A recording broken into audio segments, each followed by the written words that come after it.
Hi, welcome everyone to Battletech. Honestly,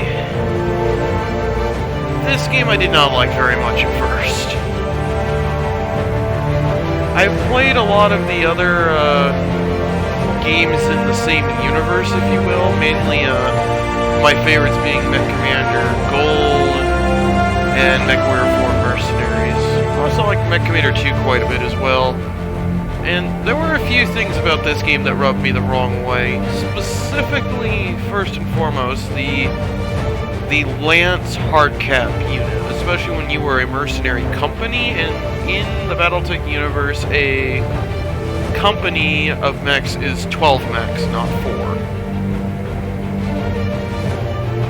So, with that in mind, I'll go ahead and show you my mod list. This is what we've got for mods. So we got Modtech and the Modtech auto injector for managing all the mods. We got a panic system, mission control, commander portrait loader. So that'll be a thing we're going to be using a save editor to add some portraits in. Bigger drops to address the 4-mech hardcap that I talked about earlier, and ammunition cook-off to make overheating potentially very lethal. Right. Oh yeah. I almost forgot. For those of you who don't know who I am, I'm CloudRaven1728. And today we're going to begin a new campaign playthrough. I have all the DLC installed. We got some mods enabled. There's one more mod in here that I don't think is actually listed. It's not. It is a sound mod that changes the sound of some of the weapons, and because I don't have a way to get into some of the weapon files, because I don't have a way to open a Unity asset folder, at least that I can tell, I will not be able to,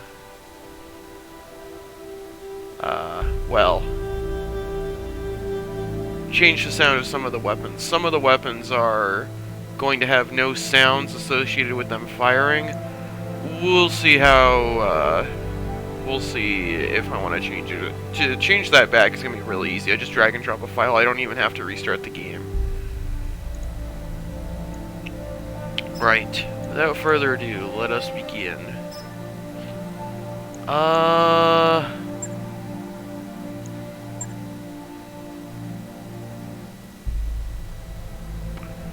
I think I can change this later.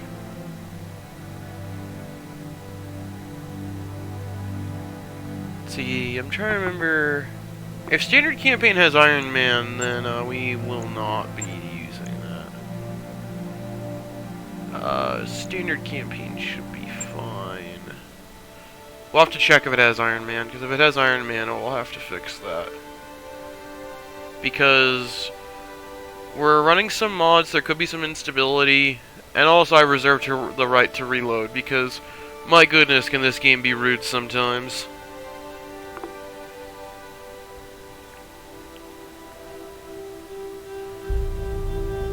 And, you know, I talked about my experience with other games in the Battletech universe. My first introduction to the universe, if you will, was MechWarrior 3. My cousin showed me that when I was probably 7 years old. And then he ended up showing me Mech Commander Gold. Now we have some plot. I'll continue explaining my backstory after this. I am Kamea of House Urano, High Lady of the Oregon Reach, Protector of Coromadir, and the Sword of Restoration. But I am not a hero, no matter what the stories say. A hero would have sacrificed more, compromised less. A hero would have done better. You know this, of course. You were there. My father used to tell me stories about the ancient times, about the Star League, A golden age of prosperity, upheld by the great mech warriors of old, guardians of the innocent, protectors of the peace. I always dreamed of following in their footsteps.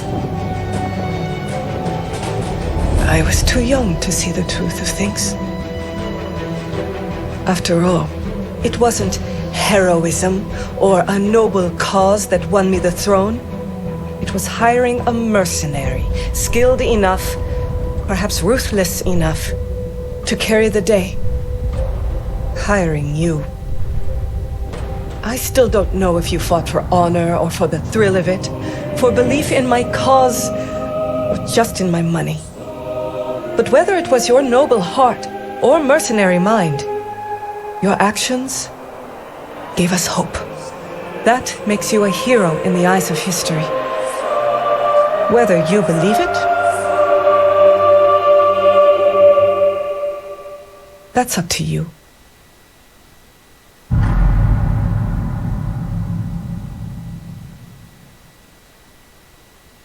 Alrighty. Welcome to the Agarian Reach, or Regan Reach, excuse me. The Regan Reach is a small kingdom in the Rimworld periphery, a region of space that lies outskirts of the more densely colonized inner sphere. Surprised I butchered that. We're going to be hearing that a lot. It is home to the Regan Coalition, a federated organization around a... Awaiting orders. One moment over there.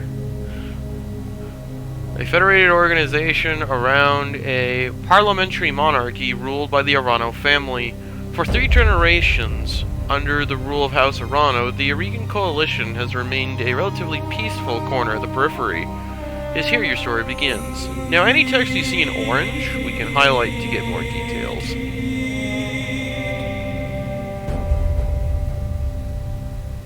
I won't be reading all of this stuff. I'll read some of it, but, like, I won't be doing voice acting for the dialogue. I'm gonna put it right. I'm gonna tell you that right now. My brother might. I might see if my brother wants to help me with that, because he likes doing that a lot more than I do. He's a lot better at it than I am as well. I have dyslexia, so reading is a little difficult.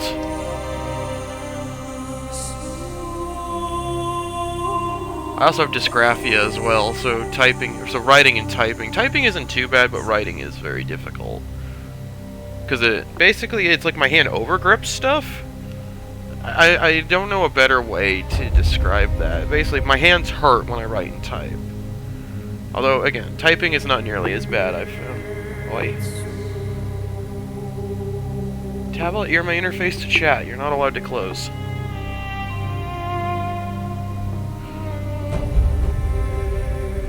Alrighty. Let's see. Have we looked at these ones yet?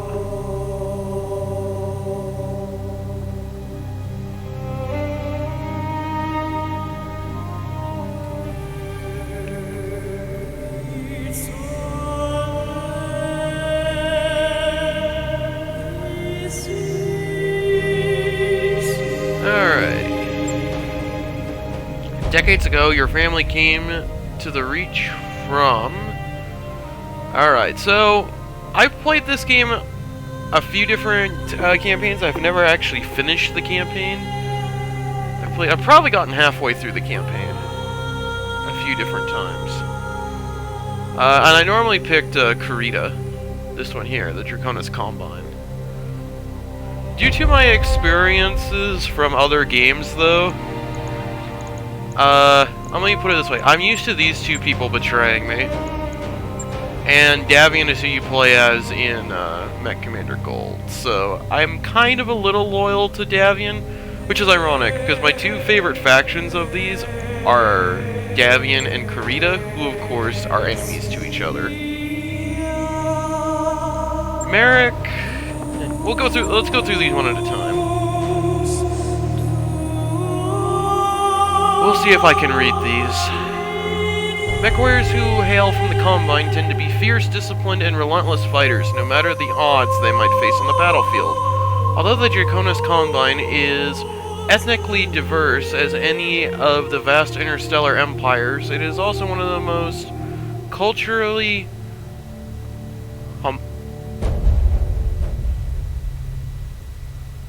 homogeneous. Over centuries of rule, the founding House Kurita has succeeded in uniting the people in the Combine into a single culture, one heavily modeled around medieval Japanese society.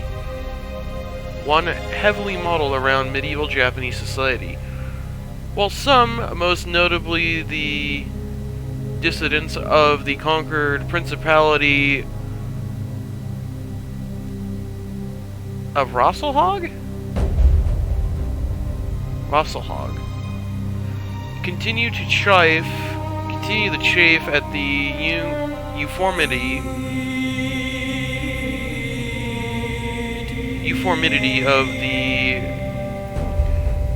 because I want to say uniformity, but uniformity of the draconian society. Overall, this has created a more cohesive population and military than seen in the other great houses of the Inner Sphere. So you have the Combine itself. These are who their enemies are.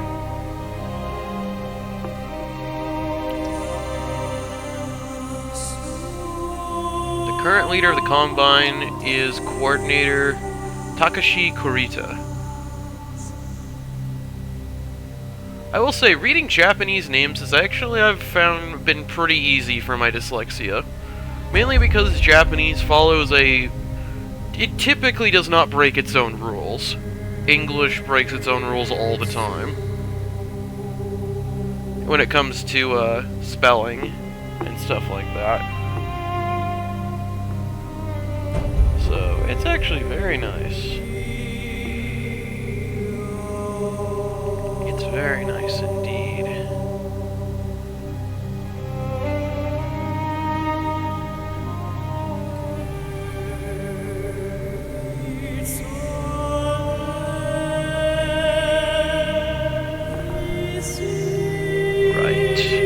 So this is who I've played as a few times before. Actually, every other playthrough I think I've ever done has been with Draconis Combine.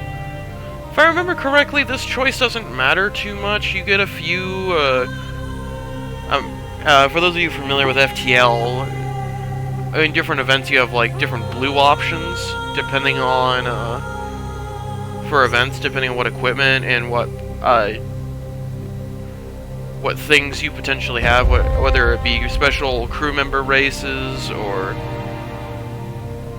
what species your crew member, like if you have a NG crew or a Mantis crew or even human crew. Sometimes you'll get special options, and that's basically what all these are. What these are setting. Some of our later choices will let us, will actually affect gameplay a little bit. It'll affect our starting stats. So, okay, next is the Free Worlds League, which is House Merrick. Mech warriors hailing from the Free Worlds League tend to be passionate, enduring fighters who value justice and equality above all else. I kind of wish that this little text here actually affected how your character acted. It doesn't. The oldest and theoretically most democratic of the successor states in the Inner Sphere, the Free Worlds League is actually a broad coalition of many minor noble houses. For most of the League's history, it has been ruled under martial law by a Captain General, who by tradition is from House Merrick. The cultural diversity and relative independence of its codependent regions are at once the greatest strength of the Free Worlds League and its greatest weakness. So these are House Merrick's enemies. Incidentally, House Merrick's enemies kind of align with mine. Everyone is enemies of the pirates, so I don't really count them. I'm pretty sure literally everyone is enemies with the pirates. But yeah, Liao and Steiner. Let's just put it this way, I have not had good experiences with Liao especially. Although I say that, but literally my favorite battle mech in all of the Battletech universe is technically a Liao mech. Or comes from House Liao. There'll be a flashpoint in this game to get it, and we will get it. It's also partially responsible for the reason why there is the word Raven in my Twitch/YouTube name, or wherever other name, or whatever other site this is on. Chances are I'll still have the COD Raven 1728 username. It's partially the reason why the Raven is in there. Not completely, though. Right, let's move on. House Davion. Mech warriors who hail from the Federated Suns tend to possess more finely honed skills and better equipment than their counterparts from other regions of space. They often see themselves as righteous warriors and champions of liberty, sometimes to a fault. Nearly extinguished by the Draconis Combine. Let's try that again. Nearly extinguished by the Draconis Combine in the First Succession War. The Federated Suns, a constitutional monarchy ruled by the renowned House Davion, has become arguably the most powerful of the 5 great successor states. Through skillful military campaigns and subtle diplomacy, House Davion, I want to say Davion, but I believe it's pronounced House Davion,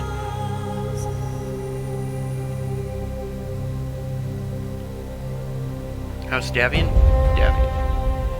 Davion? Now I don't remember how it's supposed to be pronounced. Anyway, has significantly increased the number of star systems under its control in the last 2 centuries. So here are the Federated Suns' enemies.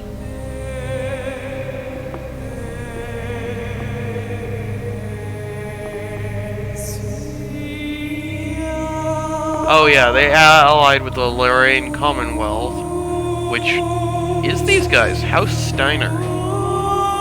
Mech warriors who hail from the Lorraine Commonwealth tend to be hardy, well-equipped, and well-trained, though they also have earned a reputation for not being particularly strategic thinkers on the battlefield. Wealth is the great strength of the merchant princes of the Lorraine Commonwealth, ruled by House Steiner. Despite a number of humiliating defeats in the first 2 succession wars, the Lorraine Commonwealth has bounced back thanks to the combined strength of its economy, the biggest of the 5 great successor states, and its control of the Inner Sphere's largest functioning battle mech factories. What the Lorraine Commonwealth lacks in military prowess, they make up for with raw numbers and industrial scale. Oh, you know what? I don't think I highlighted House Davion. Here we go. Yep, New Avalon is their capital.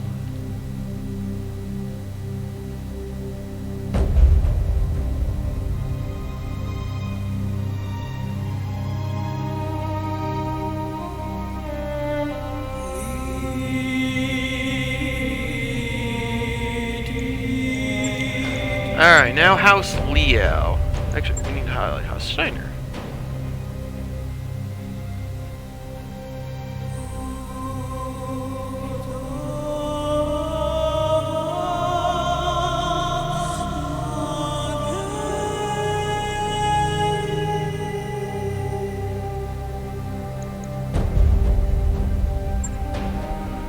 Alright, next is the Capellan Confederation, or House Liao as it's commonly referred to. Mech warriors who hail from the Capellan Confederation are dedicated and steadfast combatants, capable of holding the line, and often surpassing those opponents who would make the mistake of underestimating them. The Capellan Confederation has suffered the most at the hands of the other successor. Try that again.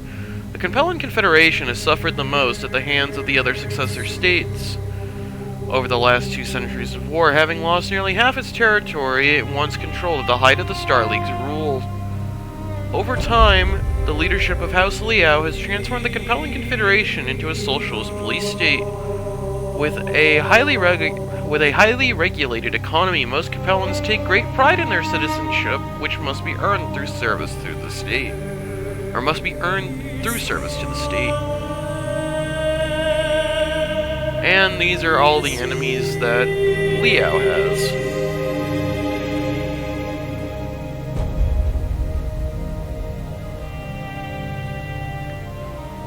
And then we have basically everyone who isn't a successor state, or isn't one of the big successor states, if you will.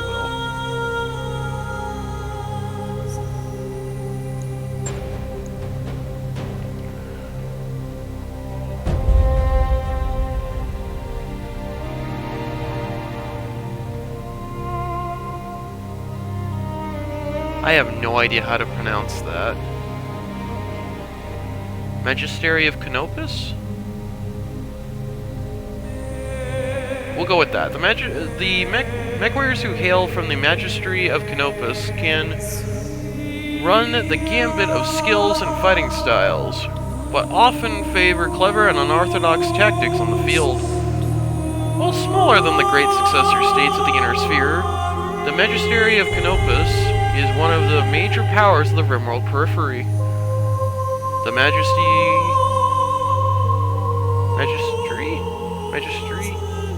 I don't know how to pronounce that. Either way. Is a materialistic society led by a Magistrix?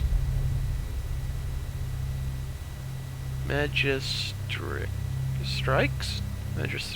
Streak? Is that a solid I or is that a little I? It's like, that's hard to tell how you're supposed to pronounce that. This is an elected position open to any woman, but largely controlled by House Centrella due to the family's popularity. The Magistri supports an open society that ensures personal liberty of all its citizens and the right to live their lives as they see fit.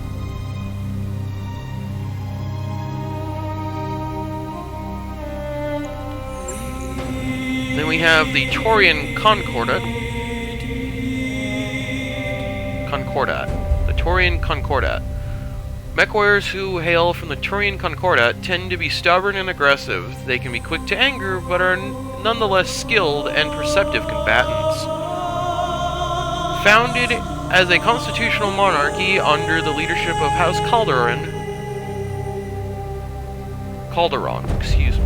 House Calderon, the Taurian Concordat is the strongest military power of the Rimworld periphery. It is also one of the oldest surviving realms of human civilization, having been formed long before the creation of the Star League. Taurian citizens enjoy extensive freedoms granted by the Concordat Charter, and take pride in defending those freedoms through compulsory service.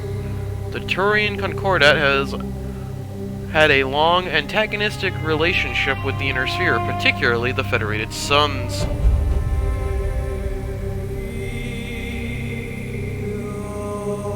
And you can see there the Arano emblem there. That's the second emblem. They are enemies to House Arano, so we will be fighting them whether we want to or not.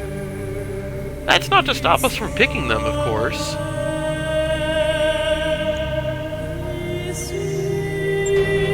Then we have the Rimworld periphery. Actually, is there anyone else? Yeah, we need to hover over these guys.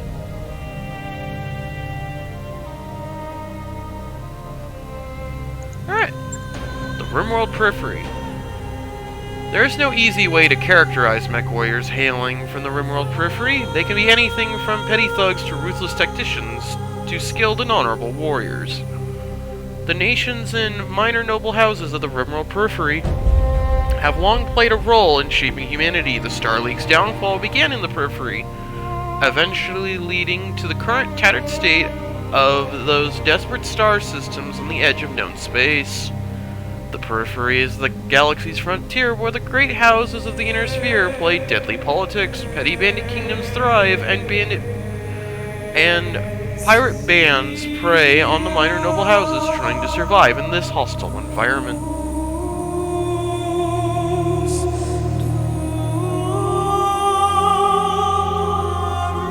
And finally, the Deep Periphery. Mech warriors that hail from the Deep Periphery are rare, but even rarer is a mech warrior... Let's try that again. Mech warriors who hail from the Deep Periphery are rare, but even rarer is the mech warrior who will admit to such an origin. Beyond the outermost edges of the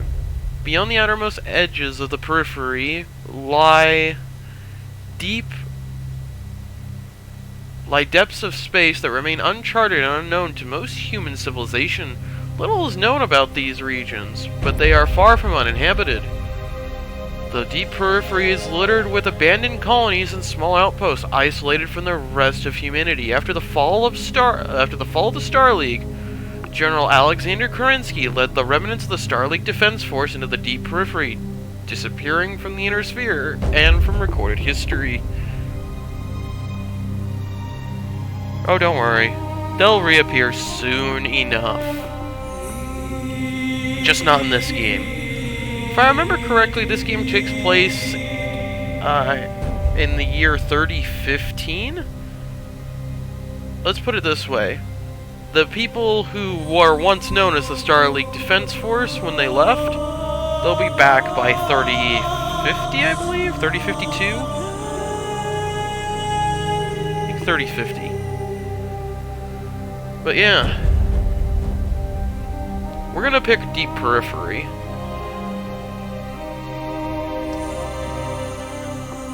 But yeah, there's the Star League.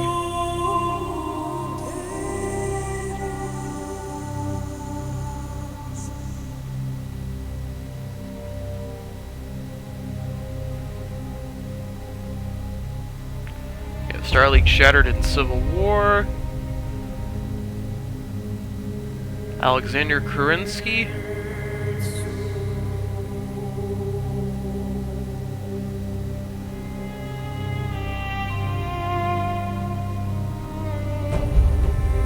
Never to be seen again. Oh, don't worry. They'll be back.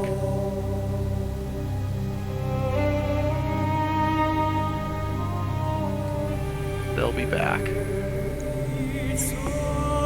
It's kind of what I was gonna roleplay into later, because if I remember correctly, there's a flashpoint with someone who has the last name of Kerensky, and I was going to use a very special emblem for that battle.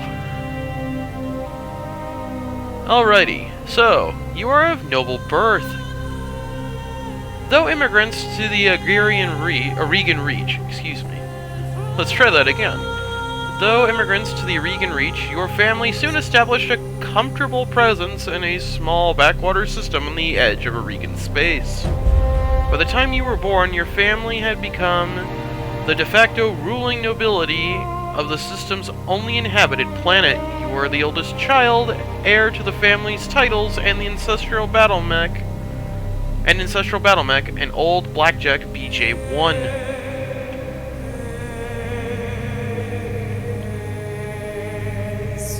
So, battle mechs, these are the only units we're going to have direct control over, for the most part. I don't think there's a situation in this game where we can control vehicles or aircraft or turrets directly.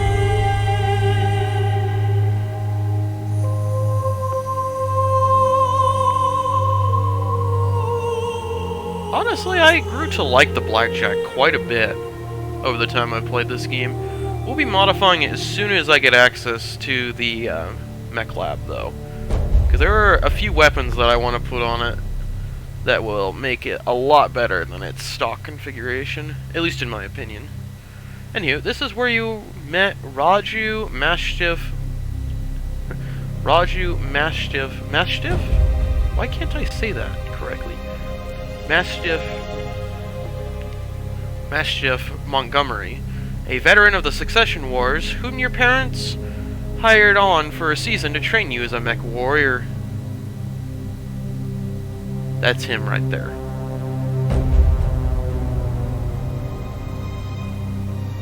It's a mech warrior.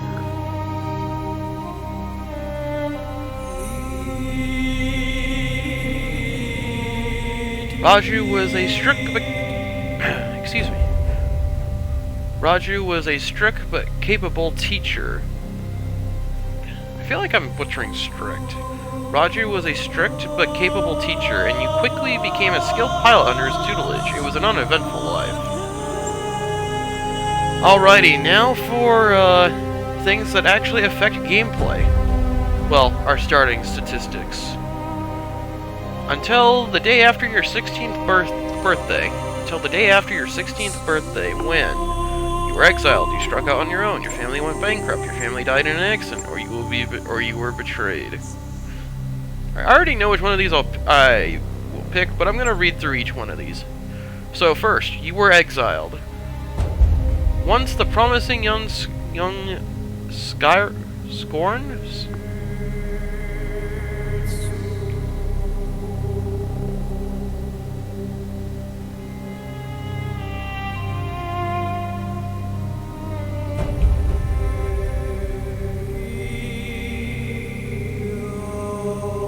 Once the promising young scion of your family, you committed an unforgivable transgression and were sentenced to life in exile. You stow away with the family's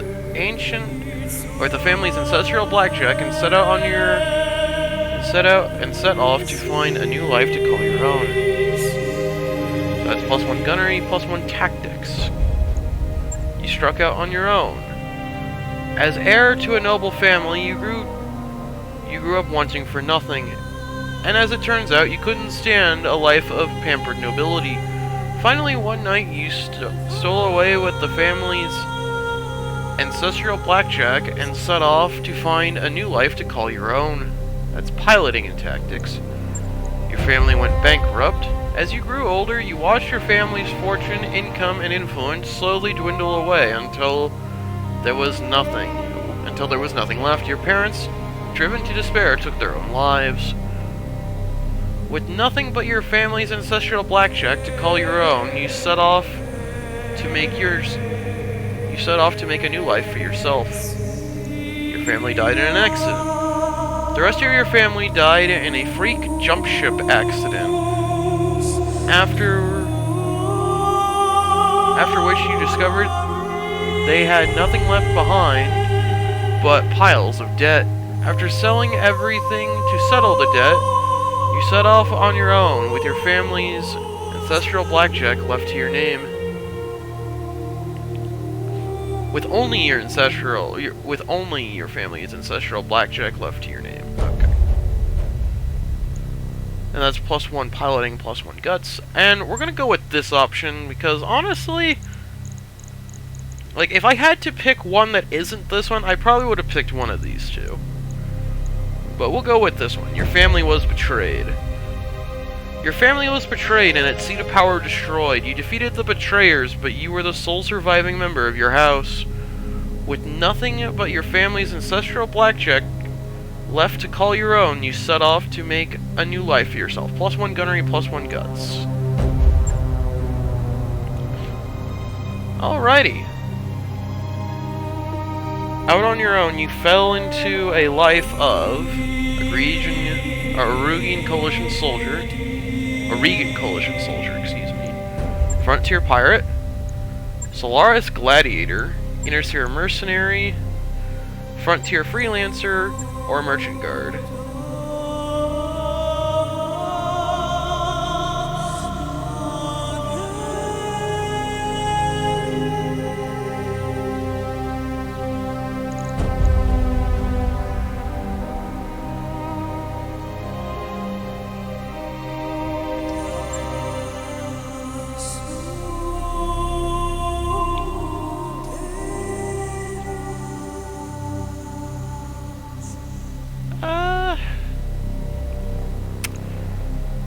Let's see.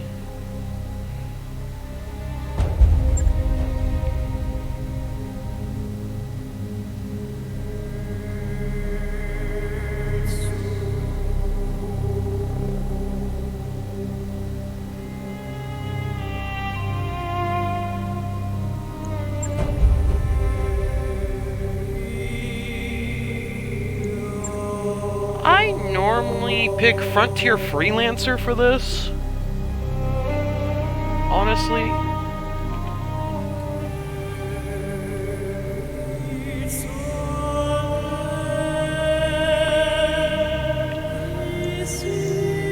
I'm tempted to pick Merchant Guard or Coalition Soldier.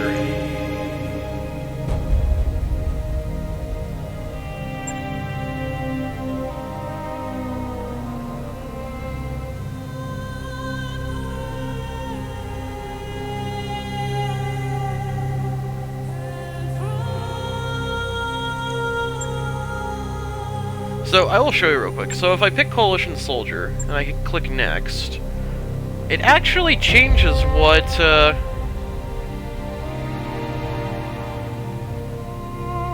it actually does change how you cross paths with Mastiff again.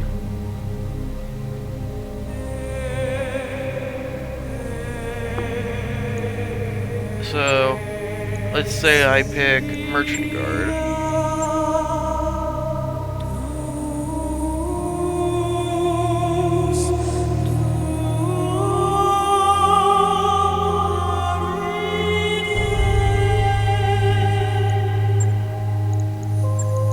I'll just show you the different ones.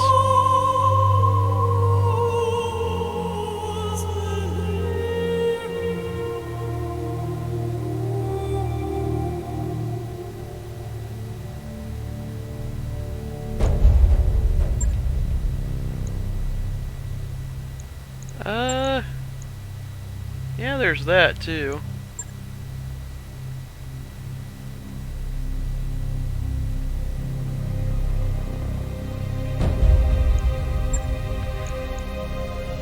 You know, I'm gonna go with Frontier Freelancer.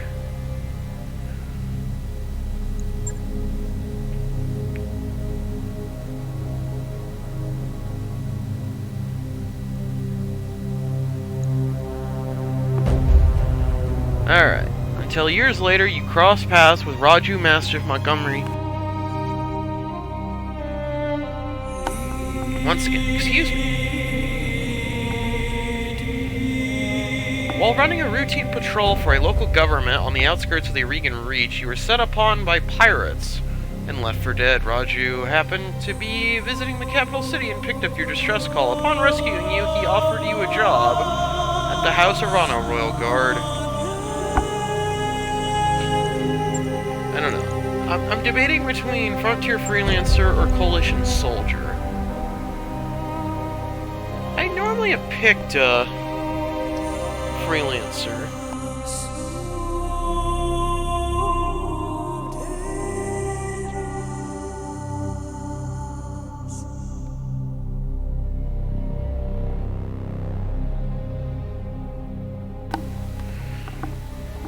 You know what? Yeah. Yeah, we'll pick Coalition Soldier. I almost always pick Frontier Freelancer.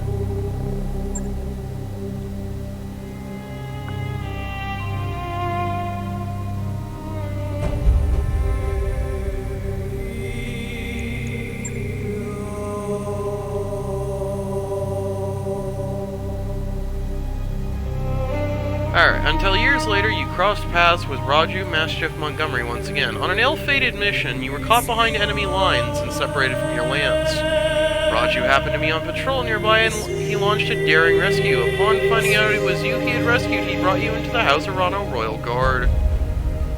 So it is that you find yourself reunited with your old mentor, preparing your ancestral blackjack for guard duty on the coronation day of Lady Kamea Arano.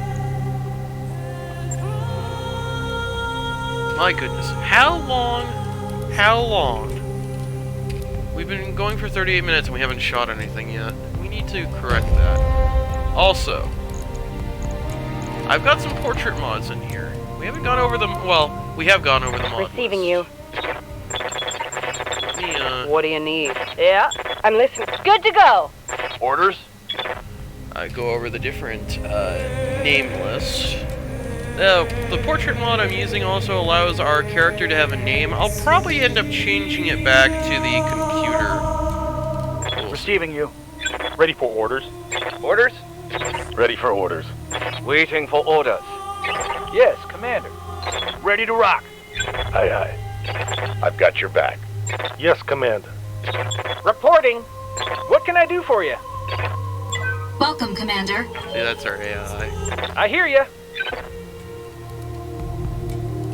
Awaiting orders. Receiving you. Talk to me. What do you need?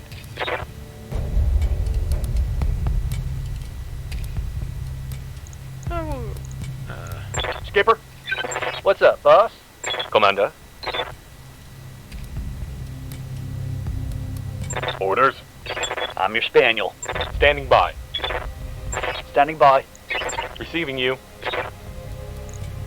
Right. As for portraits, there was one I actually had already pre-selected beforehand. Let me find it.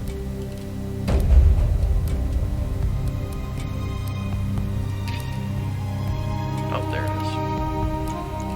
We'll do this portrait. I like this portrait. Honestly, I'm not overly serious about customizing a character list. This will do just fine. Because honestly, the portraits don't matter at all. Let's see.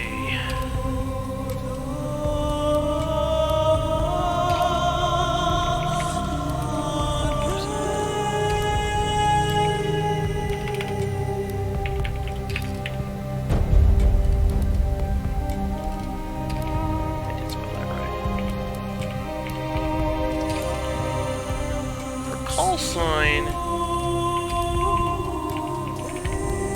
Well, it helps if I spell it right.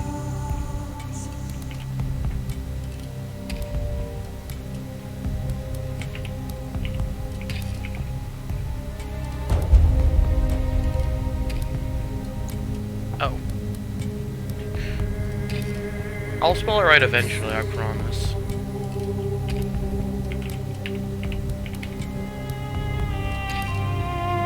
Vampire.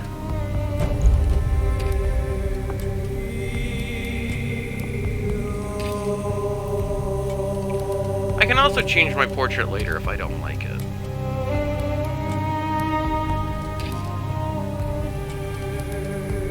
Let me see. I'll show you a list of a few of the other portraits we've got.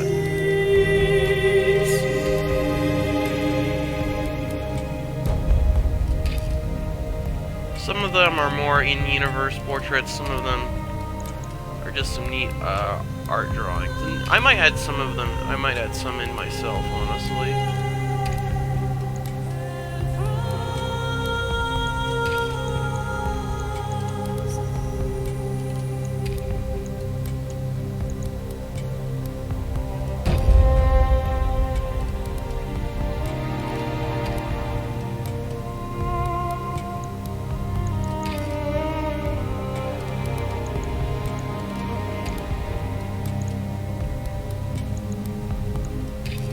When I did my test playthrough, I used that one.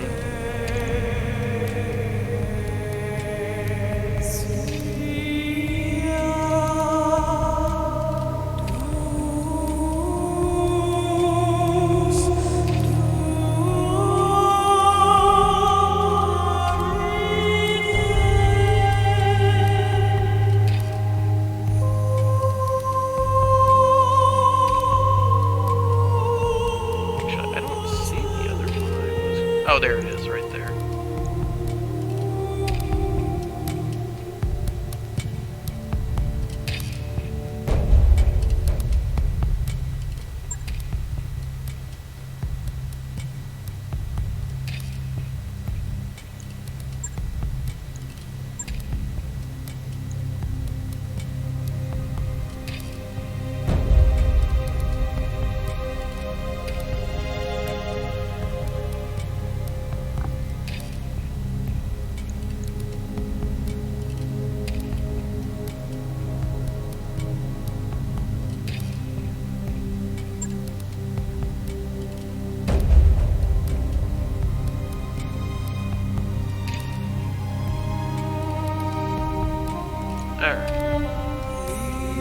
Commander?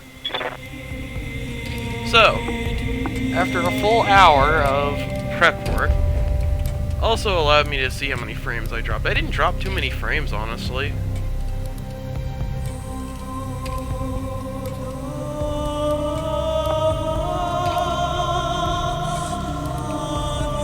Alright, so we're Deep Periphery, Betrayal, Coalition Soldier. Let's play. Let us begin. Now, I'll have to save immediately once we get in game.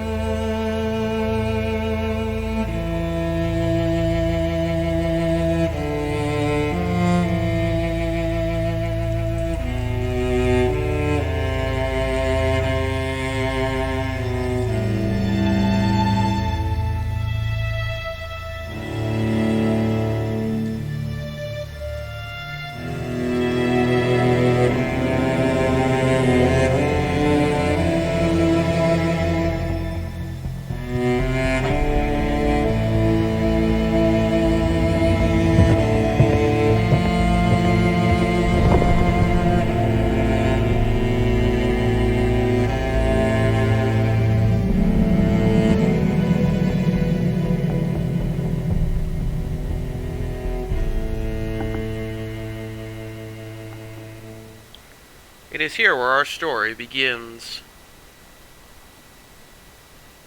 Coronation Day, Arano Summer Palace, 8:53 a.m. local time.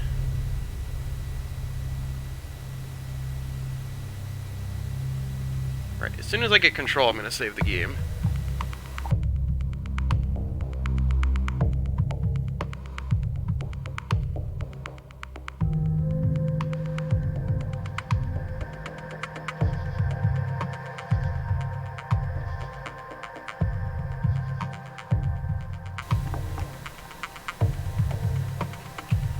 Hopefully this doesn't crash.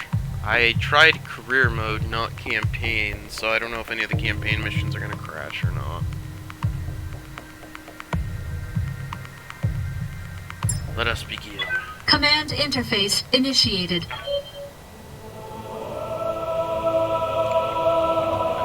don't have a... Yes. Yes, tutorial. Rotate. My keyboard. Okay, there we go. So, I won't be reading this. Again, if my brother is interested, he might do some voice acting for us.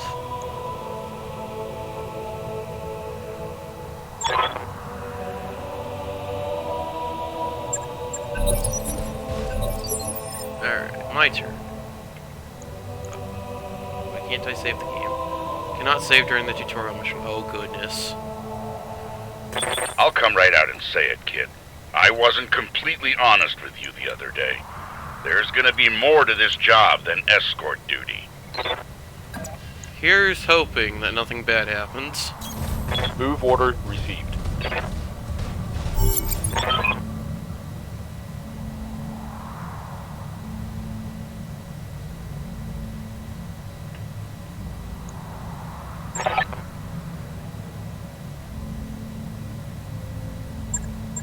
Like I was saying, I can't prove anything. But my gut tells me something's off. And a warrior trusts their instincts.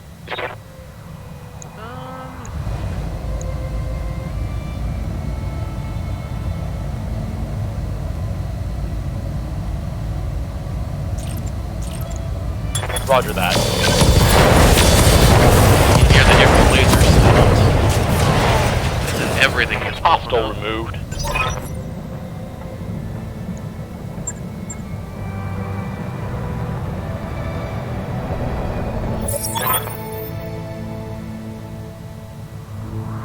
I mean, I am reading the text here. I'm just not going to read it out loud because it took us an hour to get through just a little bit of reading I had to do for the tutorial, for the character creation screen. If I did all the reading in the tutorial as well, we'd be here for 2 hours and we wouldn't even get to actual gameplay. Although you could argue this is actual gameplay.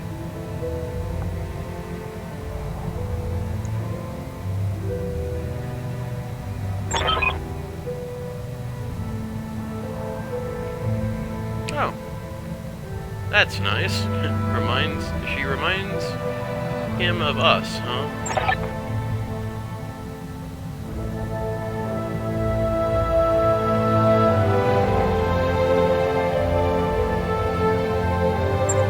Kameya's like a daughter to me. And her late father, High Lord Tamati, was a good friend. Copy that.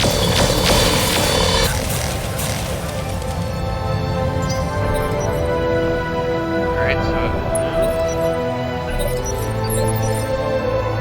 so... Waiting for orders. Not allowed to move myself. This is displaying the back attack gets rid of cover.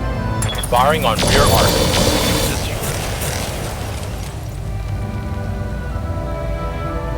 Vehicle down.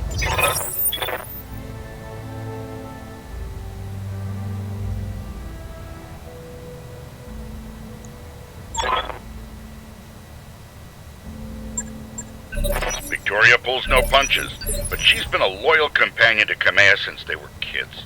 Aside from you, there's no one I'd rather have by my side in a fight. Time for the moment of truth. This is where I really wish I could save. Because you're asking yourself, what could possibly go wrong? Let me show you what could possibly go wrong. Yeah, I was afraid of Oh, good, that. we didn't die. Jump jets build a lot of heat, and that was more than your engine could handle. Head on into that water. We need to get you cooled off. Yeah.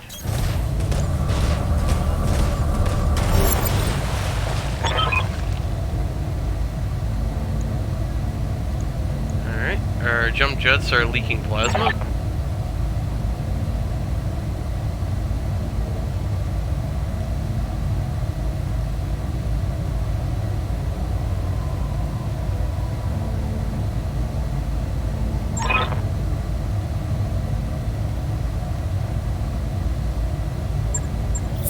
Okay, good, we didn't die.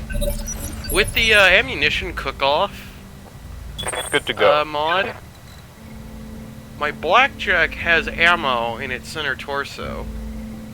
So, there's a chance I could have jumped down, and when I overheated, there was a 10% chance my ammo would have exploded and I would have died.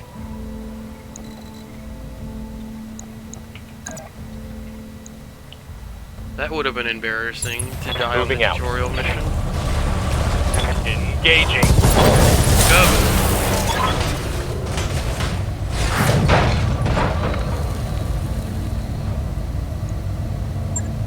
Push that engine, kid. If something goes wrong today, I want to know that your mech can maneuver. So yeah, that could have been very embarrassing. Let's move.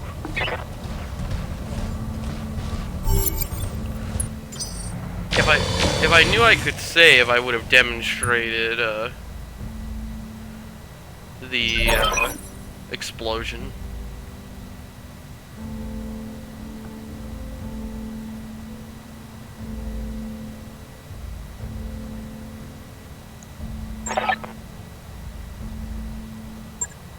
An impressive display, Sir Raju.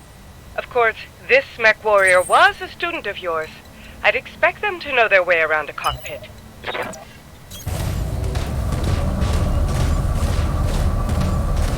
There's Mastiff and his Centurion.